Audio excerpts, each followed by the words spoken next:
Dear viewers, आज हम पढ़ेंगे एमएस एक्सेल में वीक डेज मालूम करना। यानी आप जनवरी फर्स्ट कीजिए, मेरे पास यहाँ पे जनवरी का मंथ है और यहाँ मालूम करना चाहता हूँ वीक डेज की। जनवरी में सैटरडे और संडे को निकाल के बाकी जो वीक डेट्स हमारे पास हैं, ठीक है, वो कौन कौन सी हैं। तो इसके लिए आपने क्या करना है, देखिए सबसे पहले यहाँ पे मैं डेट टाइप कर लेता हूँ। यहाँ मैंने टाइप कर ली, फर्स्ट कीजिए कि 01/01 और 2024।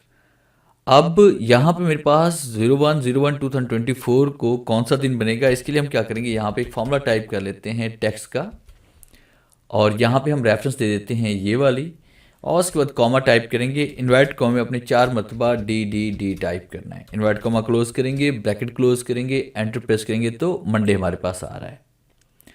अब उसके बाद आपने यहाँ पे इसी डेट पे आपने क्लिक करना है और क्लिक करने के बाद आपने होम टैब पे जाना है। होम टैब पे जाने के बाद यहाँ पे एडिटिंग के ग्रुप में आप आएंगे और उसके बाद आपने फिल के ड्रॉप डाउन पे क्लिक करना है। फिर उसके बाद हम क्लिक करेंगे यहाँ पे सीरीज़ के ऊपर।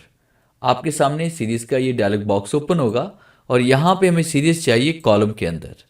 और फिर उसके बाद हमें यहाँ पे टाइप कौन सी चाहिए, डेट। हमारे पास जो टाइप है वो डेट है। और उसके बाद डेट यूनिट में हमें क्या चाहिए, यहाँ पे वीक डे हमें चाहिए। और यहाँ पे स्टेप वैल्यू हमारे पास 1, यानी 1 से हम डेट स्टार्ट कर रहे हैं। उसके बाद स्टॉप वैल्यू हमने यहाँ पे दर्ज करनी है, लास्ट डेट आपने यहाँ पे दर्ज करनी है।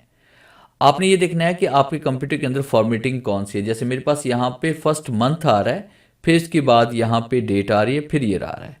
तो यहाँ पे हम क्लिक करते हैं। क्लिक करने के बाद मैंने यहाँ पे इसमें टाइप कर लिया। फर्स्ट कीजिए कि मैंने यहाँ पे मंथ पहले टाइप कर लिया, उसके बाद मैंने यहाँ पे ये स्लैश दे दिया, फिर उसके बाद मैंने यहाँ पे डेट टाइप कर ली। फर्स्ट की डेट मुझे 31 तक यहाँ पे चाहिए। फिर इसके बाद यहाँ पे हम चले जाते हैं ईयर्स पे, और उसके बाद जैसे हम ओके क्लिक करेंगे तो इन तमाम सेल्स के अंदर वीक डे को निकाल के, यानी सैटरडे और संडे को निकाल के जो डेट्स आएंगी वो सारी यहाँ पे फिल हो जाएंगी। अब जैसे हम ओके क्लिक करेंगे तो देखिए हमारे पास ये सारी यहाँ पे डेट 31 तक यहाँ पे ऐड हो चुकी हैं और इसमें सैटरडे और संडे की डेट शामिल नहीं है। अब देखिए जैसे मैं इसको ड्रैग करता हूँ तो यहाँ पे आप देखें कहीं पर भी सैटरडे और संडे यहाँ पे आपके पास शो नहीं होगा। देखिए यहाँ पे मंडे, ट्यूसडे, वेडनेसडे, थर्सडे और फ्राइडे, और उसके बाद सैटरडे और संडे नहीं आ रहा, डायरेक्ट आपके पास यहाँ पे मंडे आ रहा है। यानी 1 से लेकर 5 तक हमारे पास यहाँ पे वीकडेज हैं, 6 और 7 को सैटरडे और संडे इसमें आ रहा है।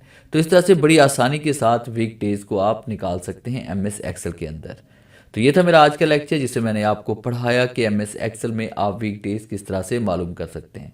उम्मीद है आज के इस लेक्चर में ज़रूर कुछ नया सीखने को मिला होगा। वीडियो अच्छी लगी है तो इसे लाइक कीजिए और अपने दोस्तों के साथ शेयर कीजिए।